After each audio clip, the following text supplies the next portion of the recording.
يا هلا يا هلا يا هلا يا هلا يا هلا يا هلا يا هلا يا هلا يا هلا يا هلا يا هلا حن قلبي على جمعة الخير هلا حن قلبي على جمعة الخير هلا يا هلا ويا هلا ويا هلا ويا هلا يا هلا ويا هلا ويا Bismillah ar-Rahman ar-Rahim. Assalamu alaikum and welcome to Let's Talk this Saturday morning with me, Julie Alli, coming to you live from our Sunning Hill studios right here in Johannesburg. Great to have you as company this morning. We will be together till 10 o'clock. We'll be talking to Nadine Moonsami. She's written a book called The Unfamous Five, and it is set in Lenasia, in Lens of all places. And you'll be delighted to hear about all the wonderful spots that she talks about in Lenasia. But it is a work of fiction. She'll be in to tell us all about it. The Ear Institute will be here to complete the interview from Wednesday. Unfortunately, we had a power failure, but they've promised to come in today to talk to us about the Ear Institute and hearing loss. Soul Seekers are at it again, and they are around to find you your life partner. So Yusuf Dindar will come in to tell us when and where it's happening in and around South Africa. And if you're unattached, looking for a soulmate, then please stay tuned to that part of the show. But first up, you know what they say about nasheeds, what they say about music? It's about the sublime parts of our life, that when you hear music, it just stirs the soul. It makes you feel alive. It uplifts the spirit. And that is exactly what we're going to do this morning, inshallah. We're going to start with a live nasheed by Hanif Kamruddin. Bismillah ar-Rahman ar-Rahim. Bismillah ar-Rahim. رب اجعلني مقيم الصلاة ومن ذريتي ربنا وتقبل دعائي. Oh my Lord, make me and my offspring steadfast in Salah. Oh my Lord, accept my prayer. When things are down and you out of your mind, remember, just remember, Allah is there. When nothing makes sense and you're heading for demise, with prayer comes peace by remembering Allah. رب اجعلني مقيم صلاتي ومن ذريتي ربنا وتقبل دعائي. We should learn to call upon Allah in the day or night, while riding on a bus, while sitting in the park, or even when alone. Seek strength in Allah and your problems will be solved. رب اجعلني مقيم صلاتي ومن ذريتي ربنا وتقبل دعائي. Oh my Lord, make me and my offspring steadfast in Salah. Oh my Lord, accept my prayer. رب اجعلني مقيم صلاتي ومن ذريتي ربنا وتقبل دعائي. MashaAllah, Assalamu alaikum. Welcome to the program. Wa alaikum assalam wa rahmatullah. Hanif Kamruddin, why did you start with that song in particular? Why I started with that song in particular is the fact that I believe, as Nabi Ibrahim alayhi salam used to say, or said that time when he said, Ya Allah, I make this dua on behalf of my children and my progeny to come, Rabbi ij'alni muqima salati wa min dhurriyyati, Rabbana wa taqabbal du'a. So it's, oh my Lord, accept my prayer, or make myself and my children steadfast in salah. I believe that every parent should make this dua for their children. And today you'd find with the resilience that children have towards parents and the things that are happening in this world out there, parents would start cursing their children. We don't want our children to be cursed. Absolutely not. I think despite the resistance towards the parents by the children, I think I speak as a mother. I don't think mothers ever give up on their children, despite whatever the issue might be. They continue regardless, making dua and know and trust in Almighty Allah subhanahu wa ta'ala that He will give their children hidayah and everything will then, their prayers will be answered, alhamdulillah. Your nasheed journey, we know that there are lots of upcoming nasheed artists throughout South Africa, and I say alhamdulillah for that. I'd rather that the children are exposed to nasheeds than Western music, because we know the perils of Western music, the filth in their lyrics. It's full of sexuality, it's full of obscenity, etc., etc. And I encourage young people to go on this path, nasheeds. How do you get them started? How did you get started, and how do you encourage other young people to get started? How I started as a youngster with my father. He's an imam in the community as well, and my siblings. We used to be invited to a lot of dhikr gatherings on Thursday nights, Sunday mornings. If there's any Islamic programs happening in the community, we used to go out and read, and thereafter then they would ask us to render a few nasheeds or nazams, and that's where my journey actually started. Then there was a radio station called Radio Voice back then. Of course I was involved with them as well. You're bringing back memories. And then one of the presenters that were on there, Nazir de Vos, I called in one day and I did a Mother's Day dedication for my mother. And that's when he picked up that I could sing. And he was like, so why aren't you pursuing this career? And I was like, should I, shouldn't I? And he was like, no, I can hook you up with a group that we started. It was 3 girls, then they were known as the Al Irfan. And I sang along with them as well. And then after that, I started a group with myself, my brother, and my 2 cousins. And then we also did a lot of shows with Radio Voice then. When Radio Voice fell away after that, well, the group broke up, and then I chose to become a solo artist. And then that's when in 2004, I met Jeremy Karodia. And as you would know, I don't... And he's the go-to person for local nasheed artists. Yes, indeed. If I can recommend anybody, I would recommend Jeremy, because he is very, very much... He's a true professional. Yes, he's a true professional. And he definitely directs you on the right path. Having said that, Hanif, the reality of the situation is, as much as nasheeds uplifts the soul and the spirit, there's no money in it. You do it purely for the love of it. If you want to be a big international nasheed artist, then the Middle East or Malaysia or Indonesia is the place that you need to go to make a name for yourself. But here you do it solely because of the love of it. Yes. I always say to upcoming nasheed artists as well, that yes, a lot of people will think it's about the fame. Firstly, you do it for the love of Allah. And secondly, you do it because you love doing it. And once you love what you are doing, it will rub off on everybody else.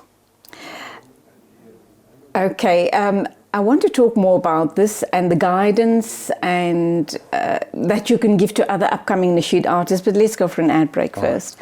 I'm talking to Hanif Kamruddin. He just rendered a beautiful nasheed. Inshallah, he's going to do one dedicated to mothers, and we'll ask him why that is, why particularly to moms, but a little more about Hanif, nasheeds and dedications a little later on in the show.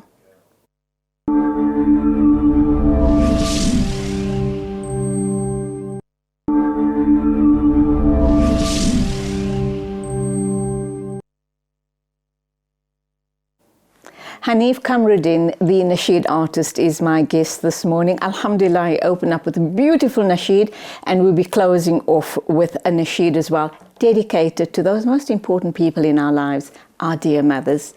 This is a very competitive market as well. We know that you can't make money out of it. What drives you to continue? What drives me to continue in this type of field is passion, because I'm passionate about life itself. And I always say that my message out there in the nasheed industry is, if this is your way of spreading da'wah, do it. MashaAllah. Because you never know, sometimes you could be writing something and singing it, and it could relate to somebody that has that same problem, or somebody that is going through something, and that could be a means of consoling them to say, I'm not the only one in that space. Alhamdulillah. But of course, you've been gifted with a beautiful voice, and you love music, and that is why you are in this space.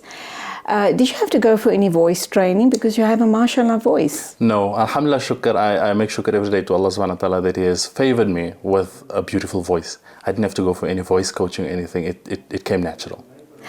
What about your other siblings? You started out with them. Are you the only one that persevered? I'm the only one that pursued the career of taking on nasheed as a sideline career. The others do sing as well. Also natural, beautiful, alhamdulillah, mashallah voices.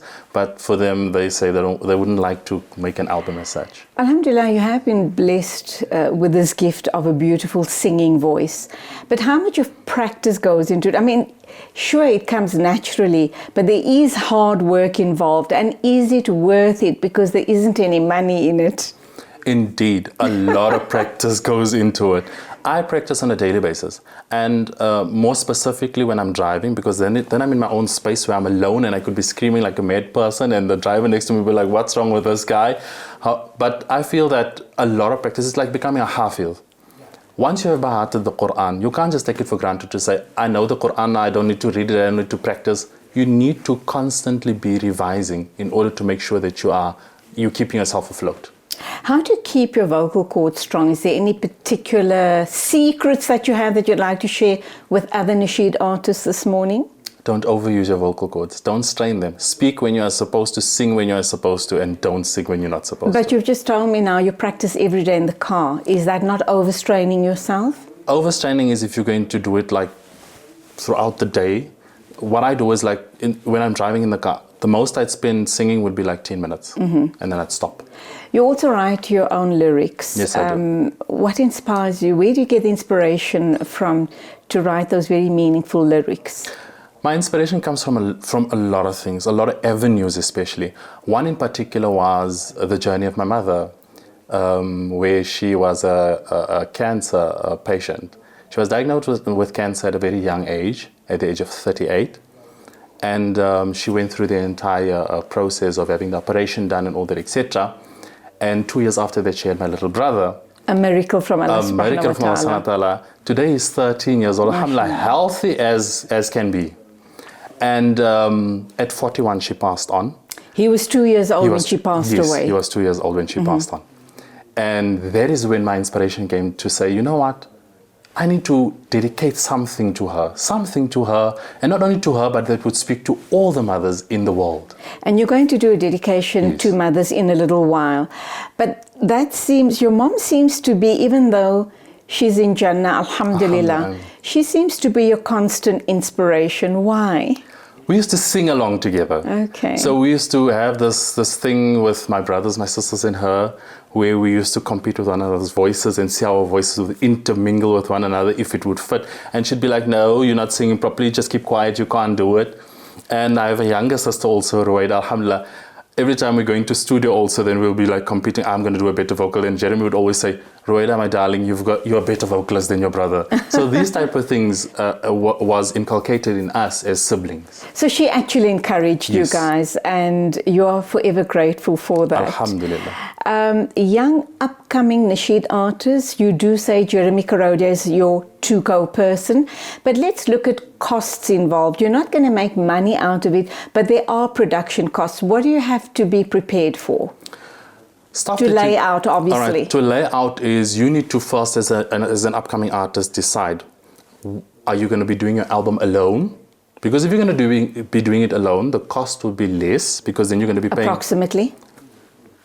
It depends on studio time, what is charged. Give us a ballpark figure. I'd say if you're doing just a basic thing, it could cost about 25,000 Rand.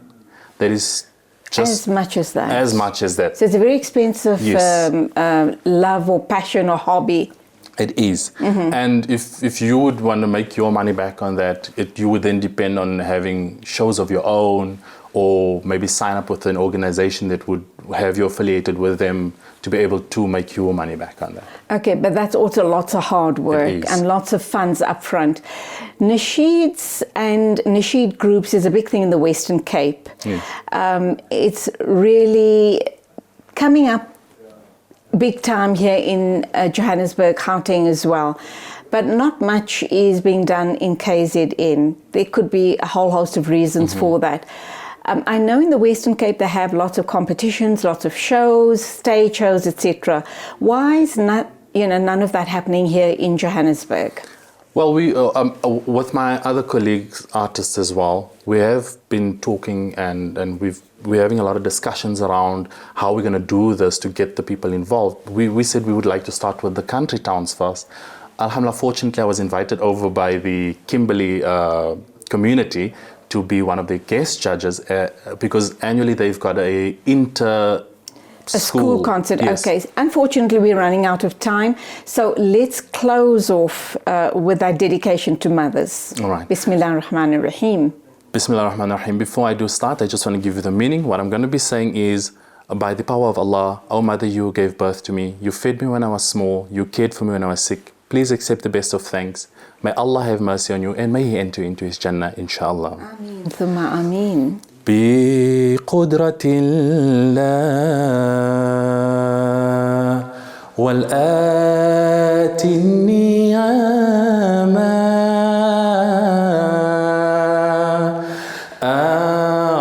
أطعمتني وأنا صغير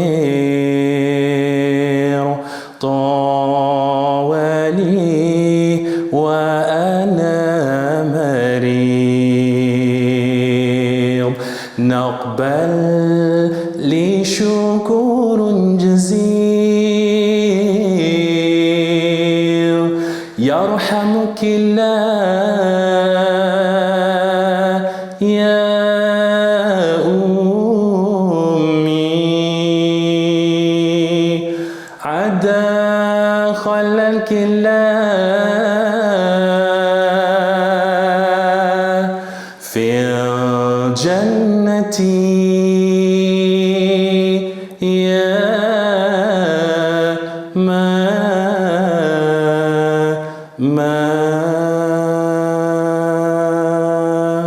Jazakallah khair. That was absolutely beautiful. A fitting dedication to all moms. Thank you indeed for being with us in studio today. May your journey continue. May you continue inspiring young people watching us this morning. If people wanting more information, can they get in touch with you, and how do they get in touch with you? They can get in touch with me. I can give my mobile number, but please don't badger me or bother me.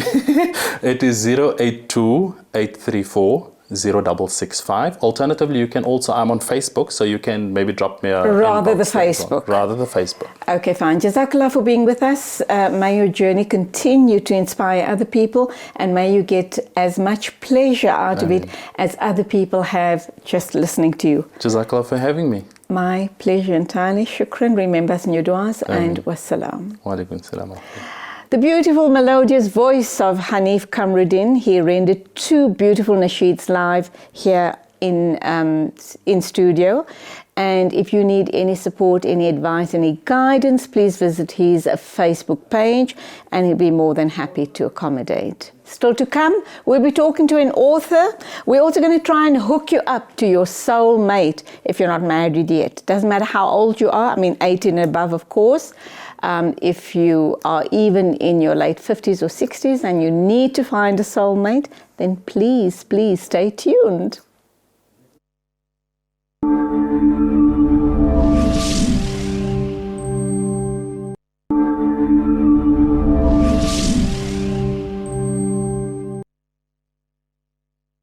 Welcome back to the show this morning. Do hope you keep us company right up until 10 o'clock.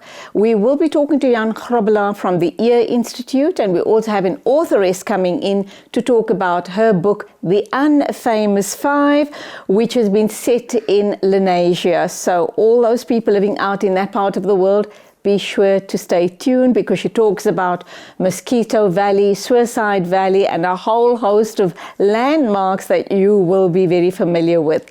But next on the show, we're going to be talking about soul seekers.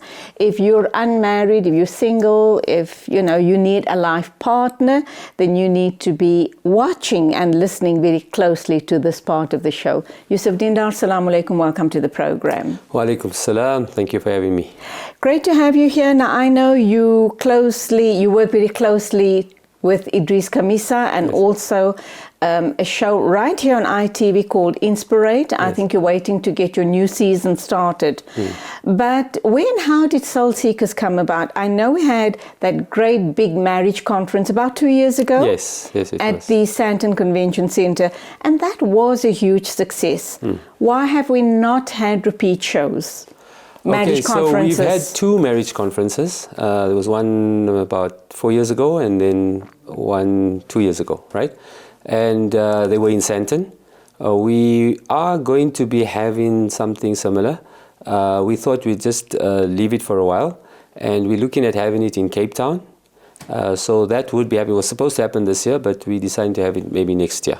Right. And it's a big event. It's an event where you have entire families attending because there's something for everybody. In fact, it is so jam-packed that you kind of feel it should have been over 2 days because you want to attend all of the different sessions.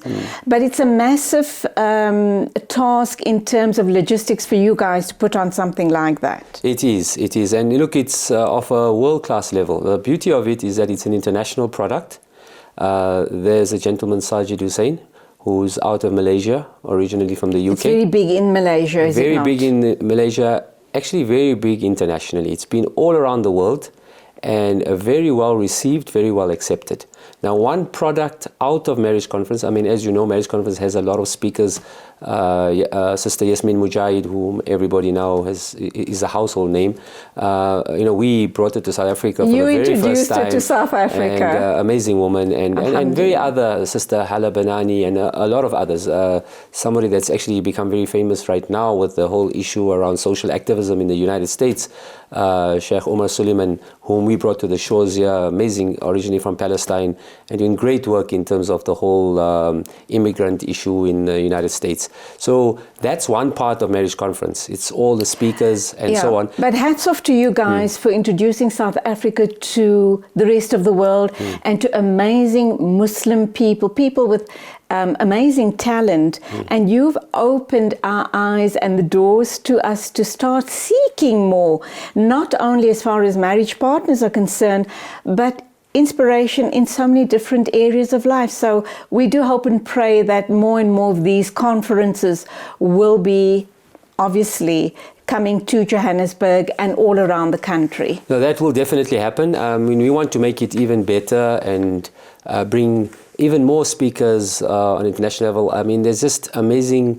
It's so pertinent right now. Absolutely. I mean, we just heard the speech yesterday at the United Nations of Imran Khan's and talking about Islamophobia and about and enlightening people, right? We need to bridge this whole gap. I mean, there's a lot of mistrust and misunderstanding, and it's about that, right? It's just about humanity. We've been isolated. We as Muslim South Africans have been isolated for far too long. Yes. Alhamdulillah, with the breaking down of apartheid, we are now really coming into the mainstream, but there are amazing Muslim scholars and people with amazing talent all around the world, Muslim people, and we need exposure to those people.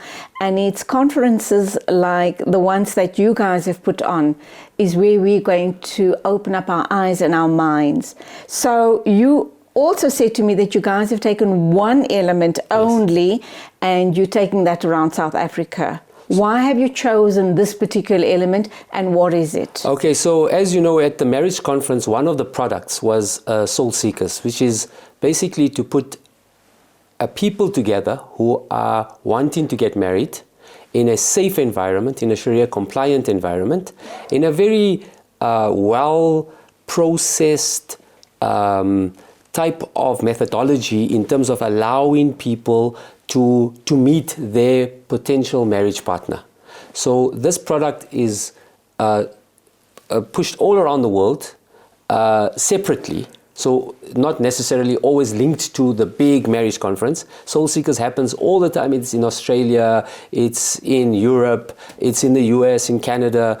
This happens. So what we felt was in South Africa, I mean, the dynamics have evolved. We are not where we were before with the samosa run and all of those things. We all know that, right? True. But it's different, right? People are living kind of more isolated lives with modernization and, you know, technology, etc. So allow for an environment, and people are seeking. I mean, this has been driven from demand of people that have attended marriage conference, people that are speaking to us, our Inspirate team, and saying, we want more of these soul seekers. So what we did is we decided to make a conscious decision. We have had a few post-marriage conference. They weren't very well publicized, but we had, and very successful, because it's quite a nice process of what happens. And we've had actually people that are interested in getting married. Alhamdulillah. Right? So we just had one recently, about a month ago, in Pretoria at Al Ghazali. So what we decided to do now is, what I did find as well is that most of those happened in Sandton and then happened at Al Ghazali in Pretoria. I said, let's take this nationally. Because people like Durban were saying they want it. Right today, as we speak, Idris is hosting the Durban Soul Seekers. Right, it's at Al Falah College right now. Have you had any feedback from him? Is it kind of booked out? Yes. Look, very well attended? Look, it's very well attended. And what we do is we get a nice balance between the males and the females. Right. Right, so that's important, right? It's no sense having a whole lot of females and then a few men and then, or the other way around, Absolutely. right? Okay, So, hold yeah. that thought. Let's go for an ad break. We'll be Okay. back in a minute or two. I'm talking to Yusuf Dindar. I'm sure you recognize him from the series Inspirate that used to play out on a Monday evening on ITV. He's here to talk about soul seekers. Don't go away. We'll be back after the break talking some more.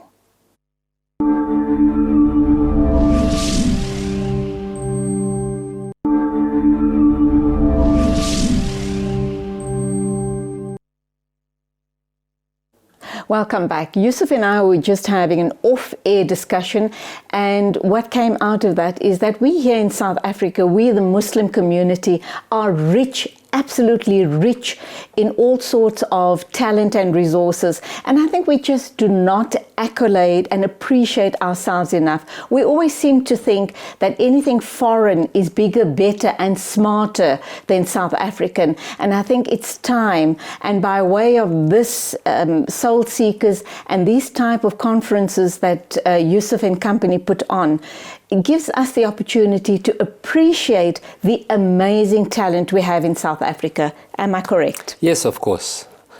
And you guys have realized it, and you're doing something about there's it. so many people that contact us, right? And I mean, that's what Inspirate is about, right?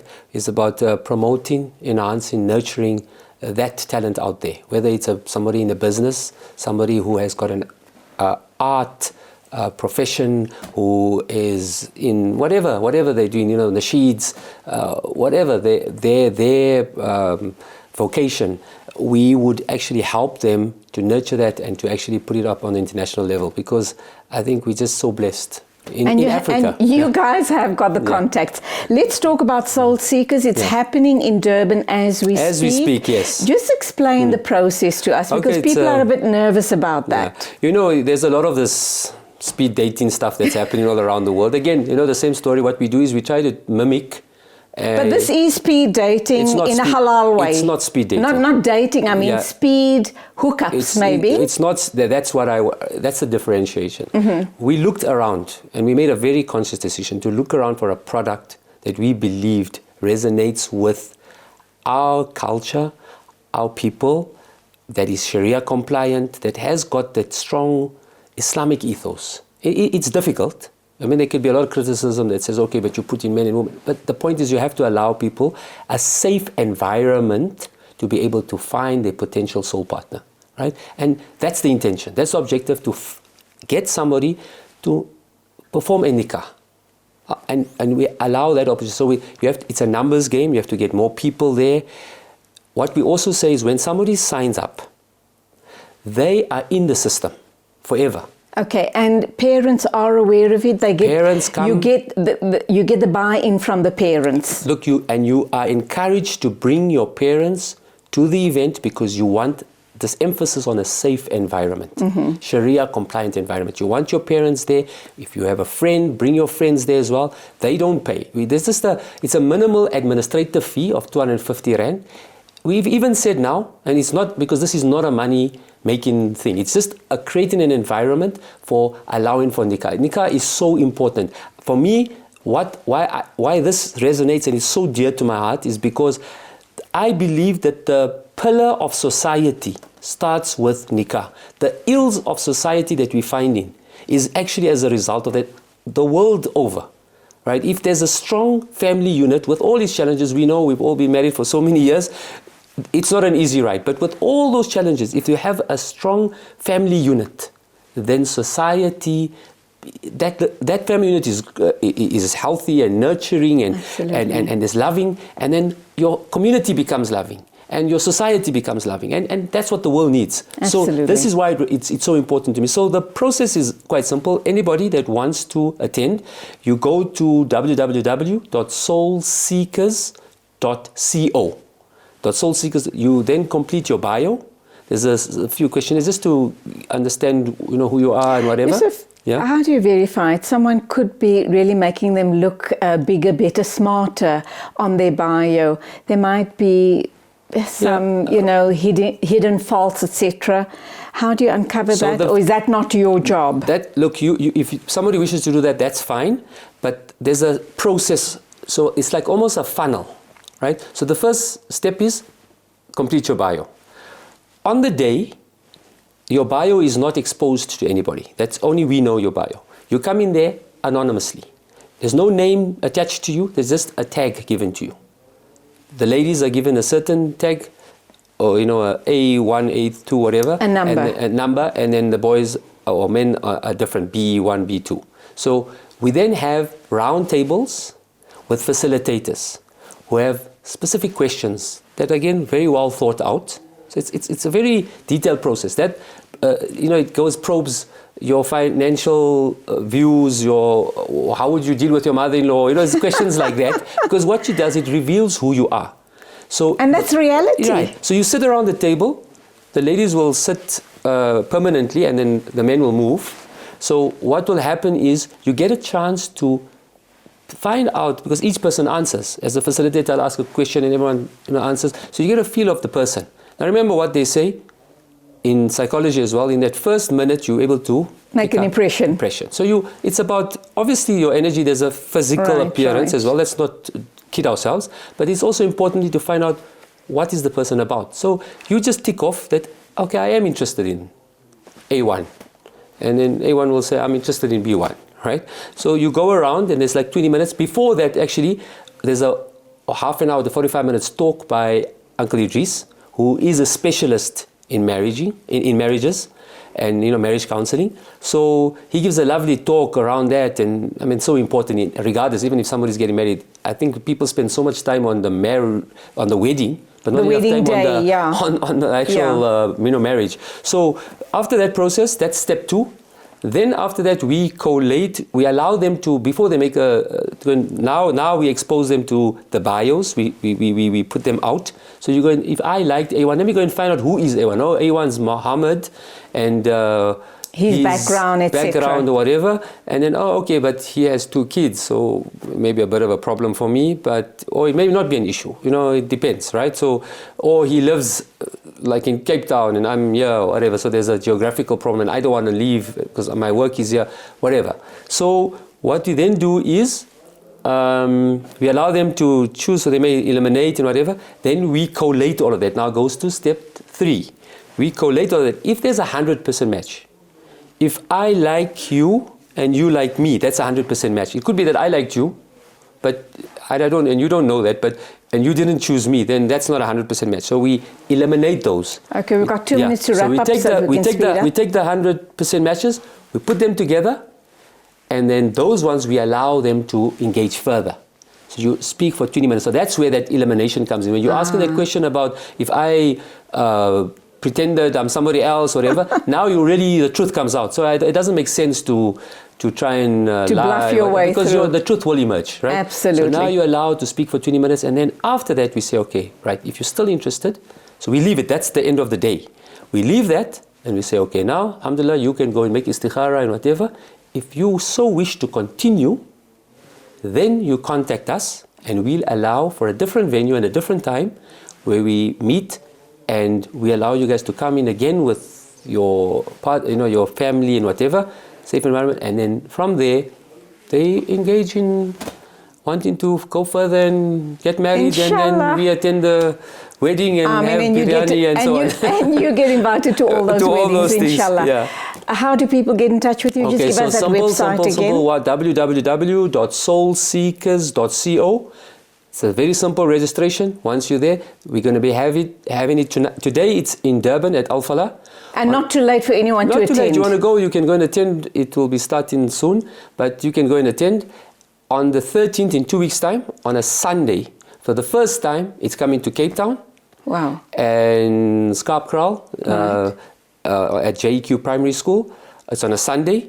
So it allows those that have been in Joburg coming to them to go down to Cape Town or vice versa, whatever.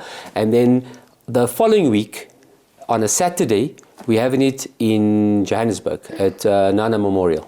Okay, there you go. Right. Thank you indeed for all that information. Please come back to us in a couple of months' time and let us know just how many marriages have actually come out of this. Keep up the great work. I think you guys are doing amazing work. Shukran for being with us. Thank you for having me. Yeah. That was Yusuf Dindar talking to us about Soul Seekers. It is happening right now in Durban as we speak. If you haven't signed up yet, please make your way over there. Alternatively, it is happening in Cape Town in 2 weeks' time, and then at the Nana Hall next month in October. Please visit the Soul Seekers website and you'll be able to get all of the information there. Still to come, we'll be talking the Ear Institute, and later on we have an authoress coming in to talk about her book, The Unfamous Five.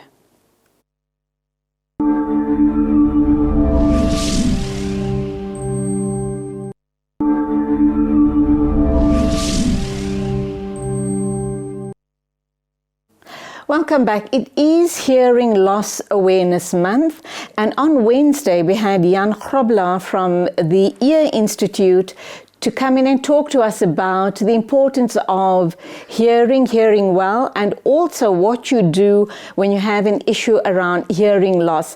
What are the signs and the symptoms? What is your first port of call? What do you do? Jan's back in studio with us this morning. He's going to summarize what we covered on Wednesday, and then we're going to be talking about technology, the advancement in technology, and the amazing hearing aids on the market these days. And more importantly, we're going to be talking about hearing loss in children. How do we pick up on that? And what do we do in terms of the little darlings in our lives? Jan, good morning. Welcome back to the program. Thank you, Julie. Lovely to have you here. Do you want to summarize what we covered on Wednesday? And then we'll talk about these amazing, what do you call them, earpieces, hearing aids? Hearing aids. Hearing aids, Yeah, okay. yeah. Let's summarize what we covered on Wednesday. Good. I think the important thing we said is people somehow are suffering with a hearing loss, but they don't treat it. 1 out of 6 people are affected by a hearing loss. And people say, in a one-on-one situation like this, I'm okay. The minute I get between my family or I get into a restaurant setting, I start pulling back, I can't hear, I get coping mechanisms, doing lip reading, and that is all unnecessary. So it's one of two things that's happening here. You either have a situation where a person does know that they're suffering from hearing loss, but they're in denial. Yes. For whatever reason. They Yes. don't want to get hearing aids, Yes. or they don't want to admit to it. And number two, people are just not aware. They kind of put it down to, well, I'm aging and everything else is breaking down in my body, so my hearing's going as well. Yes, yes. And you know, if you speak to the people and they get to the point where they come in for hearing aids, they will say, you know what, I should have done this years ago, because the television was so loud in the house and I was frustrating my own family. You know, hearing loss is a family matter, but also your working environment is affected by it. And after we've treated people and gave them hearing aids, their life changed around, like my own. I'm also wearing hearing aids. Okay, you mentioned something about the amazing device that you're wearing. You Yes. even said that it's not necessarily visible to other people. What is unique about the hearing aid that you are using? I'm not sure if the camera can zoom into. What, do you want to just turn a little bit? I can turn. Yeah. It is really small. Okay. It's behind the ear. It's behind the ear, and I can show you here on the table what the devices look like these days. They are small, like this one. This is also rechargeable. This is the latest technology. Is this the tiniest one on the market at the moment? No, not the tiniest, but it's very popular. Okay. People like it. Why? Because it is small and Comfortable? It's comfortable. It is powerful. It is rechargeable, and with Bluetooth, it can connect to your television, to your cell phone, to anything that you want to stream. So it is changing your whole life and your quality of life. Okay, this is great that we're talking hearing aids, but the one issue I think that would prevent people possibly from going this route is the prohibitive costs. Yes. And I'm not sure if medical aid, if you're on medical aid, if they cover it, because I should imagine something as amazing as this little device comes at a price. It is small technology, it is powerful technology, it is very modern, yes, so it's pricey. All right, and I'm even afraid to touch it because I don't want to damage it, so are you going to put it down? No, you can really touch that one. let me show you something else, maybe just on the cost factor. Right. Yes, medical aid rates apply. Every medical aid make different provision for a hearing aid. This is also the latest technology. This is titanium. Right. You can have it. Tiny as that? It's very tiny. I'm wondering if the camera can pick this up. All right, let's show it to the camera. Can you get a shot of that, Yusuf? Okay. I don't know if I should. Can you get that, Yusuf?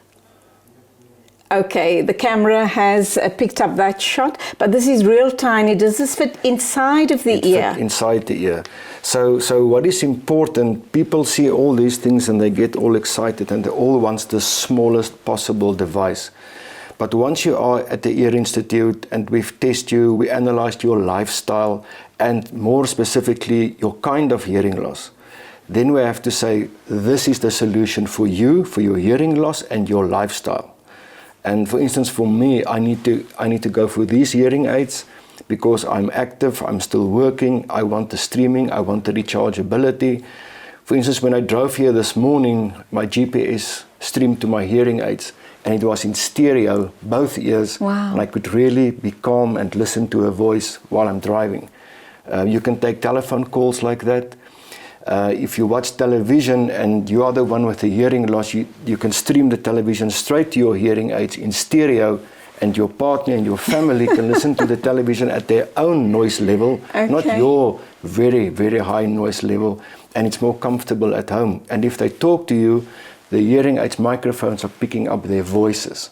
So you are totally connected with the television and your family. Oh, so the television, if you're listening to the TV or music or whatever through your hearing aids, you're not drowning out the other people around you. No. You'll still be connected to everything and everybody around you. Exactly. That's why the technology is so advanced today.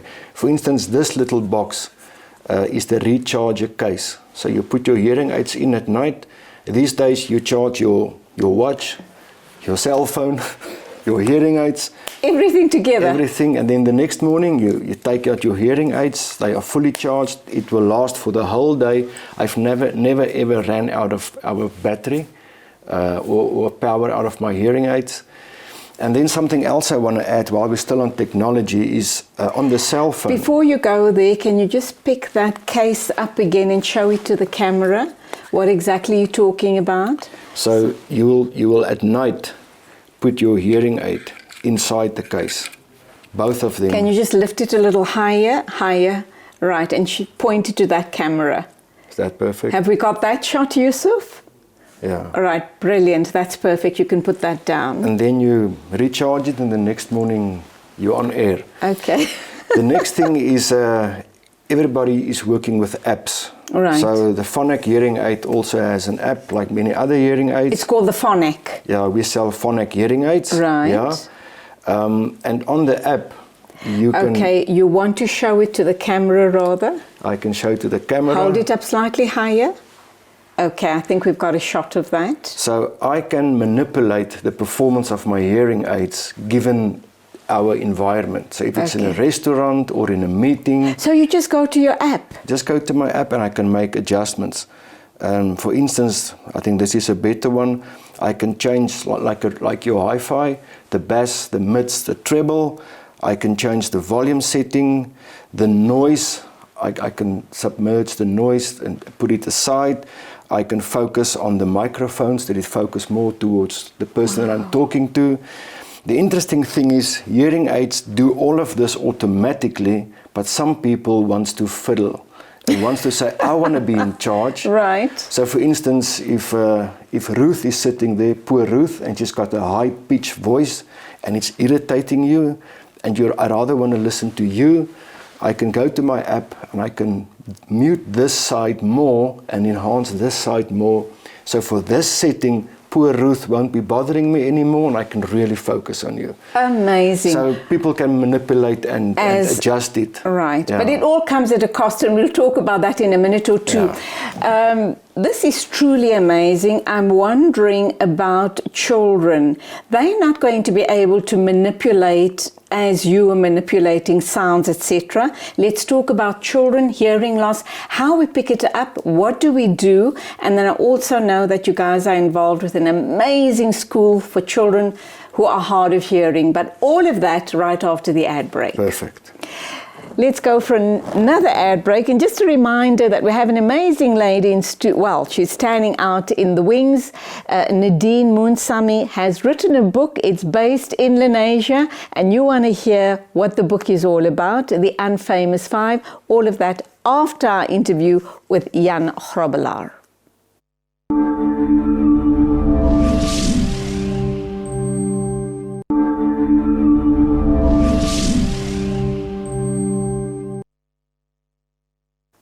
We're talking hearing aids this morning, and if you're one of those people who suspect that perhaps you are suffering from hearing loss, then please stay tuned, and Jan Grobbelaar from the Ear Institute will be more than happy if you made contact. They can do the necessary assessments and fit you out for exactly what you need. Now, Jana spoke about children. What are the signs and symptoms that parents ought to be looking out for if their child is suffering from hearing loss? Is there anything specific that one should pick up on and think that, well, my child needs to go for a test? I think there's a few things. The one is just after birth in the hospital, make sure your child get a newborn hearing screening. This is also Hearing Awareness Month. It's a good time to talk about this. So if your child is anything after birth to the first year and you've never done it, as a mother or a father or grandparent, speak to your children, get a hearing screening done. And that's done by an audiologist? Yes, in the hospital, and if you don't have it in the hospital, come to your closest ear institute. We are throughout the country, 24 branches. Get your child's hearing screened. The next thing is, now you've done it or you haven't done it, as the child is getting older, you will start realizing they are not picking up on environmental sounds. Okay. So you must be very attuned to this. It's different to a child that's just maybe suffering from ADHD or a child that is very doesn't pay much attention. You need to kind of look out and see, well, that's a child that just is not interested in parents interfering or parents engaging with them, as opposed to a child that genuinely has a hearing loss. Yes. And if you are behind the child and the child is not facing you, and you talk or make sounds or noises and you see there's no reaction, you should be concerned. Okay. Yeah. Okay. But let me show you what we have for children. This is, for children it's always difficult, different, and we can also have fun with children, and they like the colors. Of course. So it's the same hearing aids, same technology levels, but you can change the casing to their liking. And fit them with these hearing aids. We fit them when we've diagnosed a child as young as 1 month, 2 months. We fit them with a hearing aid. What about toddlers? Aren't they very fidgety when they try and take the hearing aids out of their ears, etc.? Are there precautions that you put in place so that that does not happen? There's a lot of parent guidance that's going with the parents because they haven't signed up for a child with a hearing loss. So yes, there's bands you can put around the children's head to help them. They also have a little mold that helps to keep the hearing aid in its position. And of course, sometimes the children just take it out, and this is something you have to teach them. This is something else that's part of your life with your child. They have to wear their hearing aids, otherwise the speech will not develop. With cochlear implants, we also do cochlear implants at the Ear Institute. You can plant a child at the age of 6 months and sometimes even younger. If diagnosed appropriately and if the child is medically strong enough and fit for an operation, we can do it. Sometimes we fit them first with a hearing aid if they're not totally ready for the operation. So we want the amplification. And I think it's the same thing for adults. If we implant adults as well, up until the age of 80, because it's about quality of life. Of course. That's what you want. Wow. So don't delay, don't put off if you are battling and say, you know what, I can still cope. That nerve, that muscle is not exercise. It's dying out if you don't do anything about it. And you're losing it. Right. Therefore, we want people to have amplification, to have quality of life, and to be engaged. I want to talk about the school that we've established. Just before you get there, I'm wondering about children, and we know all our kids have cell phones these days from the age of about 6 onwards, sometimes even younger. If they have a hearing loss, and you've shown us the app, my concern is that won't they fidget and interfere with the quality of their hearing by us giving them access to the app? Yeah, there's two things. The hearing aids, the newer ones we have today, can also stream. It will stream to the television, a tablet, a cell phone. If they are playing games or getting messages from their friends, they will hear it in their hearing aids, which is quite nice. From a teenager's age, I don't think it's a problem if they play with the app and how they tune the volume. But for the younger children, we want them just to have the amplification. And for a younger child, I will not install the app. But for a teenager, most definitely, they want to be in control. Great. Anything else we need to know about hearing loss and hearing aids before we talk about this amazing school that you're going to tell us about? I think I would like to go into the school. It is called Eduplex. It is in Queenswood, Pretoria. The school is 17 years old now. Wow. It is a mainstream school. With the provision, we are including children with a hearing loss. So we have over the 800 children, and 10% of them are having a hearing loss. So it's not a school for the deaf. It's a mainstream school. Why do we do this? Because the child with a hearing loss needs a normal environment between normal hearing children to develop spoken language. So we have changed the environment in such a way. We've treated the classrooms acoustically. We are putting sound field systems into the classroom, so there's a lot of sound coming in. And then every child who's got a hearing aid or a cochlear implant has got... Only children with a hearing disability will be exposed to all of that. The other children, how does all of this technology that you've introduced into the school, is there not a negative impact on the regular children in that class? On the contrary, they benefit a lot because it's quieter classrooms. Oh, wow. There's classroom amplification. Everybody benefits from it. Even the teacher's voice, there's less fatigue. There's better discipline and order in the classes. It's a very conducive teaching environment.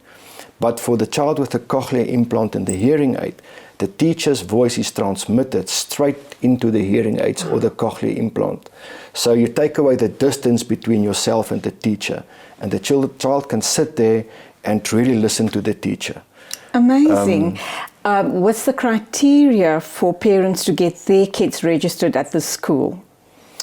The normally hearing children, you come to an open day or you apply online. You come to the school, you fill in an application form, and we take in 25 children in the Afrikaans lane, 25 children in the English lane, and it's a parallel medium school, so every grade has got 25 children in. So, and for the children with a hearing loss, they come to our Ear Institute, then to our audiology center at the school. We do an assessment, and we only allow the one disability, that is hearing loss. And there's a specific criteria they go through, and if the child has got the right amplification and they fit the criteria, they are enrolled into the school.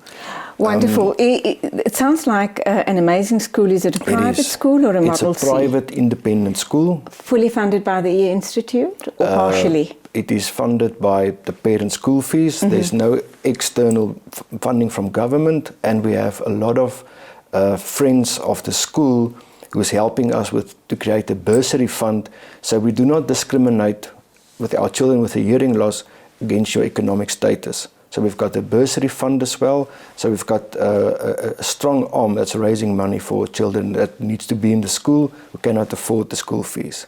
So is this the Ear Institute's CSI project? It's one of them, yes. One of them, brilliant. Yes. Time to wrap up. What's the most important message you want to leave our viewers with this morning, being Hearing Loss Awareness Month? If your TV is too loud, if your family is saying, you have to get your hearing checked, they are right. You have to get your hearing checked. Don't delay. Don't call it off. It's important. It's a muscle that you lose the ability of. Come in. We are ready to help you nationwide and in Namibia. Please come to the Ear Institute and visit our website. The store locator is there, and you will find your closest Ear Institute. I hear you loudly and clearly. Perfect. Thank you indeed for being with us, and I do hope and pray that people with hearing loss, marginal or otherwise, take heed of your message this morning. And I too have taken heed of that message. Do hope you've enjoyed this interview. Our final interview for the morning is authoress Nadine Moonsamy to talk about her book, The Unfamous Five.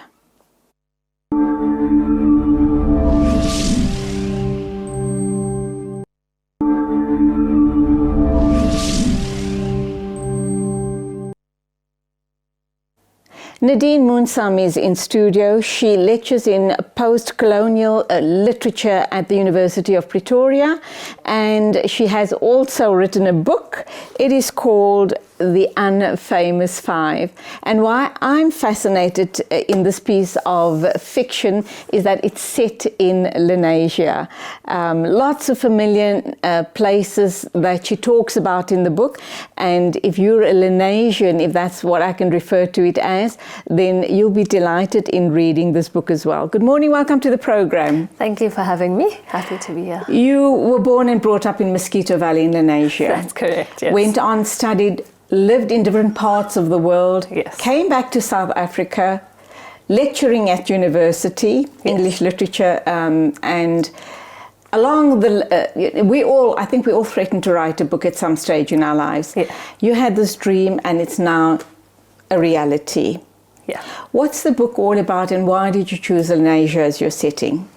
Oh, wow. Okay, so, well, a very basic summary of the book is that it's about these 5 Lenasian children, or maybe teenagers, and they go out during the school holidays one day, just simply looking for something to do, to have some kind of adventure, and then they stumble upon a murder. But then obviously this is a crime that they don't have any real power to solve.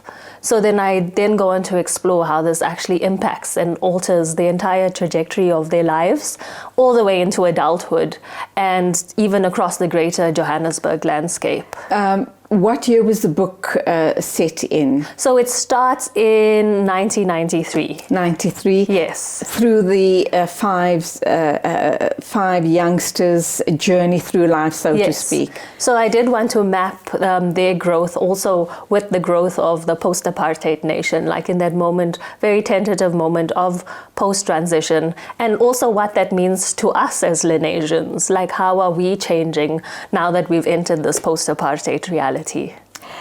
How much of the book and the characters are based on real life characters? Because I'm sure most authors do tap into that as a resource? Well, I love this question because I think it's very titillating for people to entertain this idea. So obviously growing up in Lenasia was very meaningful to me.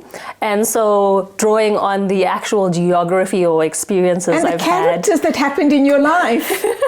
I'm very hesitant to say that they're actually people that I know, but I suppose there's a certain Lenasianness about the characters. So it is familiar people we would have encountered anecdotally, like your auntie or your granny or that, but no one from my life in particular. Okay, I'll park that aside because I don't accept that totally, but fine, for another time. Lenasia, why did you decide that it needed to be set in Lenasia? And you talk about Mosquito Valley, Suicide Valley, lots of places that I'm familiar with as well, though I never lived in Lenasia, but I schooled there. So the moment I saw all of the names, they jumped out at me, and I was very excited. What else am I going to find when I read the book? What else is going to excite me? Well, I mean, I did want to tell this Lenasian story because obviously I'm a scholar of South African literature primarily. And so in doing that reading, I realized that there are in fact Lenasian stories that could and should be told. And so I wanted to add it to the South African literary landscape. And what is that uniqueness about Lenasian stories as opposed to perhaps the rest of the country? Well, I think we have our uniqueness as a community that requires representation. And also when we put our lives into creative acts, then it becomes a mirror for us to look at ourselves, to think at how we're living and whether we're the best South Africans we can be or how we can become different South Africans. So I thought that was important. The dismantling of apartheid. I mean, people that moved out in the 60s, possibly even before and beyond to Lenasia, and that was now home for them. It's the only life they ever knew. Then you had the dismantling of apartheid and people started gravitating towards the suburbs, to a better life, to a better area, almost as if they've arrived when they moved to the suburbs. How's that impacted? Have you mentioned any of that in the book? And how's that now playing out in real life?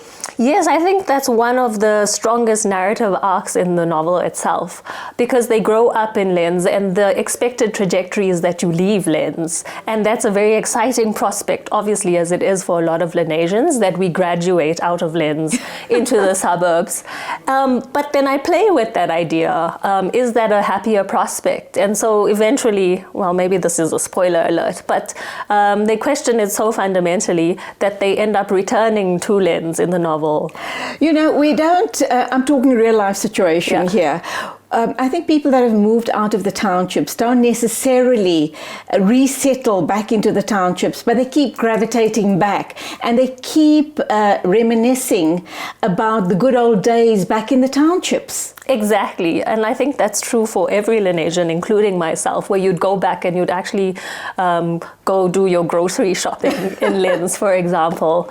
And so I think there's something quite interesting there in the way we think about home. And that's what I wanted to do with this novel, to think about what home actually means. Is it the nice house, or is it these really fond memories that we have? Yeah. The atmosphere, the vibe of the township life, because Lenasia is what it is, a township. Essentially, yes. Having said that, who should be reading the book, and are they going to cry when they read the book? Oh, wow. Are there going to be emotions? Do we need to take out the tissues? I should hope so.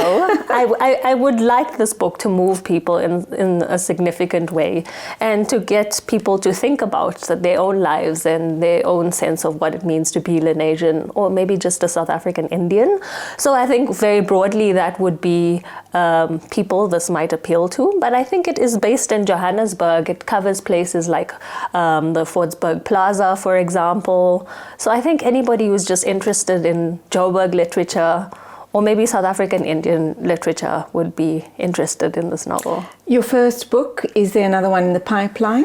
Well, I do have some poetry that I would like to publish next, so I think maybe that would come after that, and then another novel, of course. I was very fascinated when I opened the book and you explained the name Lenasia, how it came about. Please share that with our readers. Well, it's really interesting as a story because obviously, so Lenasia as a part of the removal of Indians from areas like Fitas, etc. Then we have Lens coming in the 60s as a result. And so it's really fascinating because the idea behind Lens, or as we assumed it to be in our Lenasian history, because I also remember being taught the story in school, is that the name came as a result of Captain Lens, who seemingly had a military base in Lenasia. And then I later discovered that historically that's just inaccurate, that it's in fact a made-up story or myth. And Lenasia actually means halfway to Asia. Goodness me. Yes. And so that's how the name came, as a result of these two words joining together. Okay, Yeah. okay. And it's still, Lenasia is still overpopulated, so to speak, despite the fact that lots of people have migrated to the suburbs. You still visit Lenasia very regularly. Has some of the spirit or the soul died in the interim? Because other migrants are now moving in, people from north of Africa or other Africans, and Indians and Pakistanis are moving in. They've migrated into Lenasia. Has that kind of sucked the soul out of Lenasia? Well, that's also something I try to explore in the book, because at the end they do move into an area that has this fresh wave of so-called immigrants entering Lenasia. And so I don't like to think of it as an overpopulation or a depopulation of Lens. It's just a repopulation. Similarly, just as South African Indians came to Lens and it was a new space, it is a new space all over again. And I think this is a moment where we do get to think about Lenasia in creative ways that doesn't necessarily mean degeneration, because I think we're tempted to think of it in those terms. But it can be a new space now with new, more inclusive, a more inclusive sense of identity.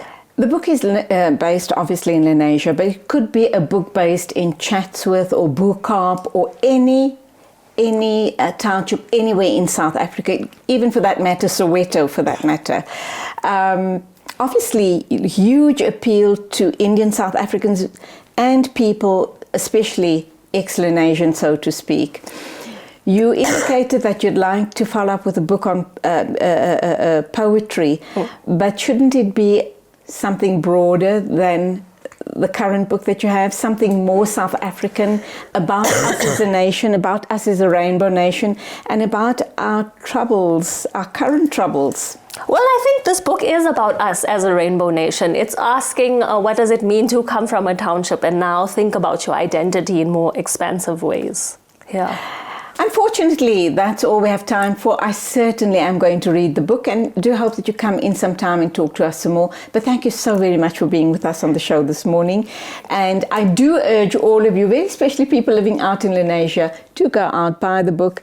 It's called The Unfamous Five. By the way, where is it available? Sorry. It's available in all bookstores. There you go. She's just having a coughing spasm. We do excuse her. There's lots of flu going around. The book is available at all good bookstores. And time for us to wrap up. Thank you indeed for your company this Saturday morning.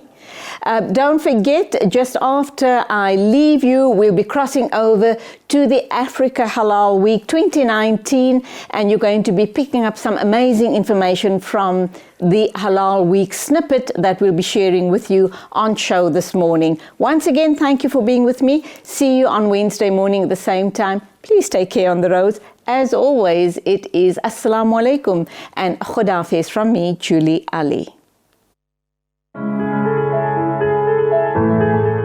Hi, my name is David Mania. I'm the Minister of Finance and Economic Opportunities in the Western Cape Government.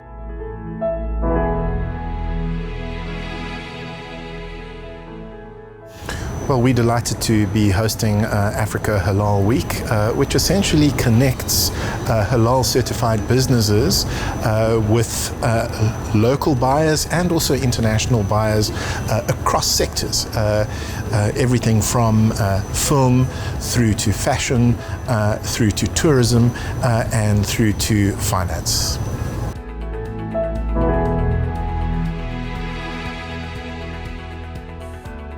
The Africa Halal Week targets halal certified businesses and puts them together with local buyers and international buyers from all over the world, including Singapore, Oman, Saudi Arabia, and closer to home, Tanzania, Kenya, and Ghana.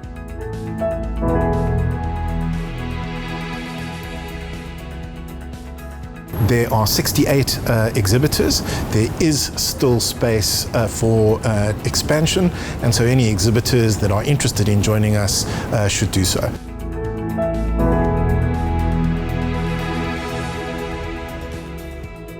The event is open to the public, and the public are most welcome to join us for Africa Halal Week.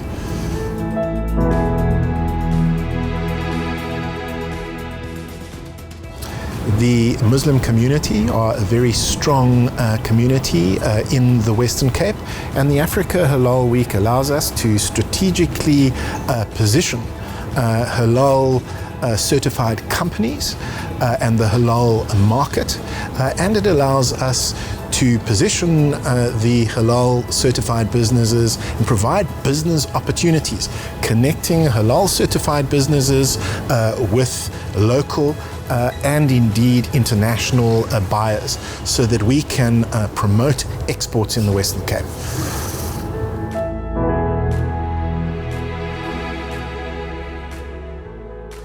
The halal market is going to be a priority sector and is going to be an important part of our push to expand exports from the Western Cape.